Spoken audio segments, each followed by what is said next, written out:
മഞ്ജുനാഥൻ എന്ന വിശേഷമായ നാമത്തിൽ മഹാദേവനിരിക്കുന്ന ഒരു ക്ഷേത്രമുണ്ട്. ദക്ഷിണ ഭാരതത്തിന്റെ ഭാഗമായ കർണാടകയിലെ കദ്രി മഞ്ജുനാഥ ക്ഷേത്രം. മലകൾക്ക് മുകളിൽ നിന്ന് ഉത്ഭവിച്ചു വരുന്ന ഉറവ ഇവിടെ ഗോമുഖ് ആകുന്നു.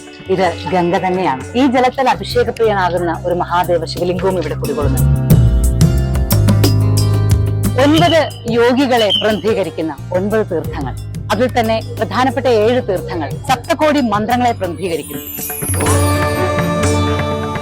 കദ്രി കുന്നുകളിലേക്ക് കയറുമ്പോഴാണ് ഭീമാകാരമായ ആഞ്ജനേയ രൂപം കാണാനാകുന്നത്. ആഞ്ജനേയ രൂപത്തിന് തൊട്ടരികിലായി ആഞ്ജനേയ ക്ഷേത്രവുമുണ്ട്. ഈ പടവുകളെല്ലാം കയറി മുകളിലെത്തിയാൽ നമുക്ക് കാണാനാകുന്നത് യോഗി മഠമാണ്.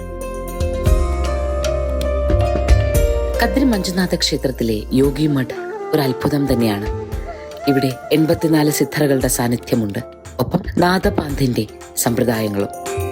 ഗോരക്ഷാനാഥ്, മത്സ്യേന്ദ്രനാഥ് എന്നീ ഗുരു സാന്നിധ്യങ്ങൾക്കൊപ്പം പരശുരാമനും ഇവിടെ പ്രതിഷ്ഠിതമാണ്. Moksha, Journey to the Self.